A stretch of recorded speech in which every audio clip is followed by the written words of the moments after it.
Hey everyone, welcome to our daily gratitude affirmation practice. Thank you so much for being here. Okay, on to the second day of the challenge. So, every morning, number one, gratitude. Very grateful for morning yoga and meditation. Oh, it was such a good way to start the day and with so many people, and I learned different meditations. That was pretty cool.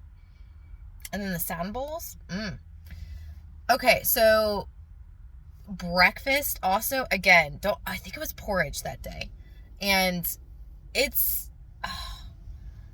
was nice to have porridge that didn't upset my stomach.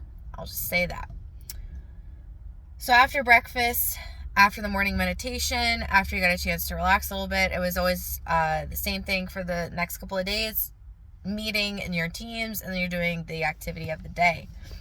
So the challenge for that day, remember how I said we walked all the way down the mountain and then we had to run all the way back up it. So that day, it took us halfway down, and then we had to run even further to where there were horse stables. And number 3, I'm so glad I saw the horses. They were so beautiful. There's 3 horses and a baby horse. So 2 mares and a stallion, and a little baby. She's so adorable. So, what were you doing? Okay, so 3 is with the horses, right? 4, I'm just so grateful for the running because I feel like I redeemed myself. I can run downhill. I am fast downhill. I have practiced on downhills. So that was really fun. But you had to run all the way down to the horse stables.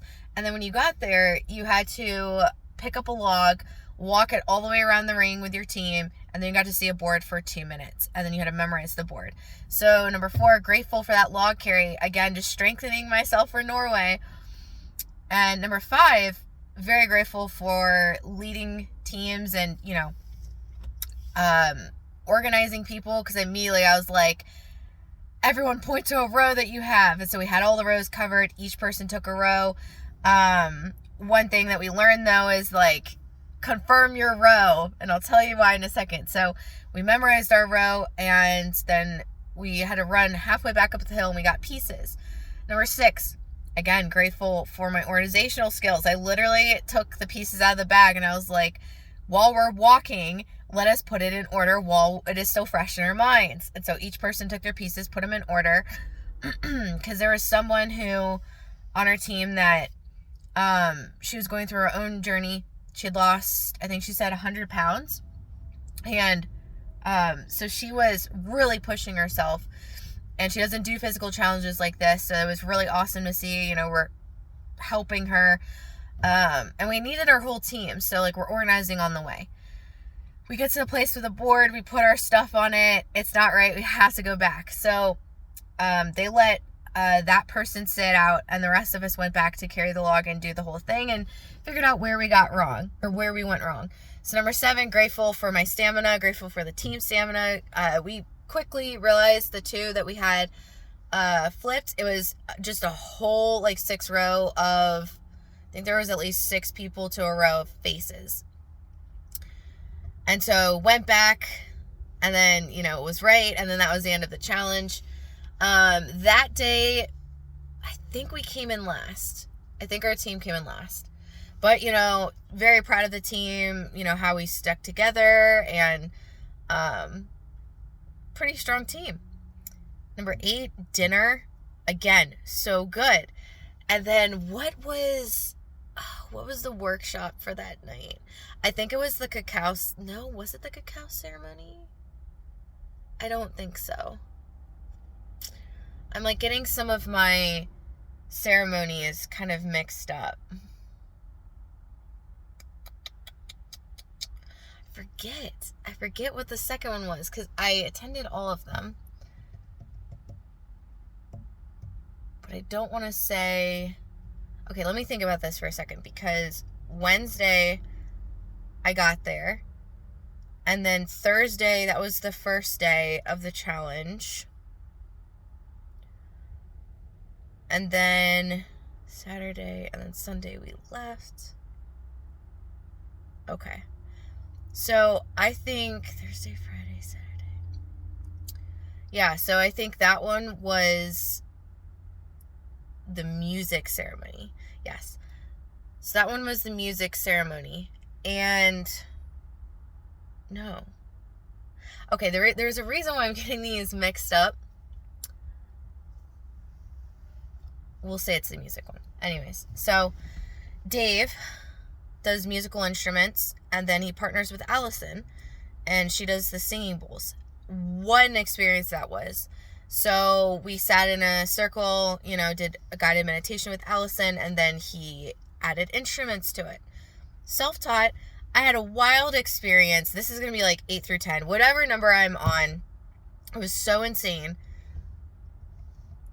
So I had a visualization during the ceremony, which isn't uncommon for me.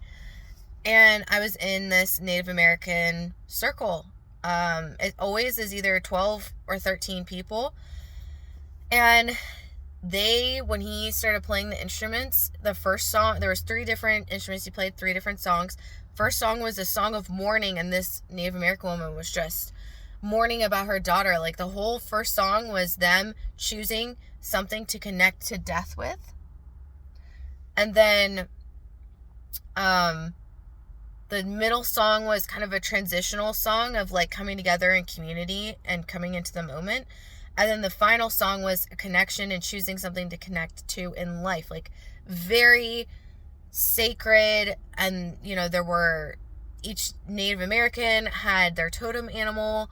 What I didn't know, I knew that the instruments were Native American, and definitely one was Cherokee, because all the elders were from different tribes around the world, and one was Cherokee. And he said the second instrument was Cherokee. And then one of the other instruments, I think he said might have been Hopi. I don't remember. But I got 2 of the tribes that were the instruments. So anyways, this is all going on. So I asked him after the ceremony about the instruments. He confirms where they came from. But he's self-taught. He hasn't learned from anybody. And he also mentioned, he's like, oh, well, my dog passed away, and, I think of her when I play, or something to that effect. Didn't know that. And then Emily also said that the land we were on was blessed by Native Americans. And there was one prominent person who kept showing up for me. His name, or he introduced himself as Eagle Man. His totem was an eagle. And he was the most prominent, almost as if he was like tied to the land. So wild stuff. And then I had someone who I was sitting next to, shout out to you, Ryan, if you ever see this, but he mentioned after the ceremony, he's like, it's crazy that you're speaking of these things. He's like, but I feel like you energetically reached out and to like hold my hand during this. And I was like, I vaguely remember that also went on in that. But I told him, I was like, I think in my visualization starting out, I was leaning into the masculine tree side, confirmation with the lights, and I think I was looking to be grounded, because what I was experiencing, I get such intense visualization sometimes, but it was such a beautiful moment. And I got to talk to Dave and some other people about it later on, which I'll say about in some upcoming videos. But the message of the day is open yourself up to possibilities. Trust that your intuition is giving you accurate information. But also be open to how that information can be added onto. I think the exchange is what's beautiful, right? Like, it's great if you know something or have a knowing, but then being in connection to other and having something add on to that information is really what's special, and will just bring you deeper into that sense of community and oneness with life. So be open to experiences and things that, maybe you haven't experienced before as well. Not to say like visualizations is something I'm familiar with, but connecting to other people in that way, especially the other person, like just coming on and being like, hey, this is what I felt during the ceremony. is a beautiful thing. I also, there was another ceremony when I talked to him about something, and I think I have my days mixed up, but you'll hear about it on the next day. And it's a really important message, so I'm going to leave that for the next video. But, and no, you're not weird. Life is just beautiful and fun. And life can be as creative as you are open to the creation of it. So, I'm a little stuffy for my trip. But anyways, affirmation time. Number 1, as always, I'm divinely guided and supported. I can ask for help whenever I need it. With gratitude, I humbly ask for help today. Number 2, I love myself deeply, fully, and completely. Number 3, sleep and dreaming is my divine practices. Deep, refreshing, peaceful, healing, soul refreshing, uninterrupted sleep and dreams is what I experience today and every night. Number 4, I allow myself to just be. Number 5, I am slowing down. I do more by doing less. Number 6, I'm a person that everything works out for easily, effortlessly, quickly, in my highest favor, with me fully supported, and for the good of all. Number 7, breathe easily and deeply in this sanctuary of bliss, peace, and protection where I powerfully reside. Number 8, I'm not going to stress. Everything is already taken care of for me. Number 9 for the day. Chosen again. I've chosen so much better for myself. I am living my most delusional dream life and interacting with my deepest desires at all times. So crazy that when I started to say this, how my life has changed. And 10 for the day. Everything already has a solution for me. I am just going to be present and in my state of receiving. That is all for today, guys. What are you grateful for? What are you affirming? How are you doing? Let me know in the comments below. I will talk to you guys later. See you guys.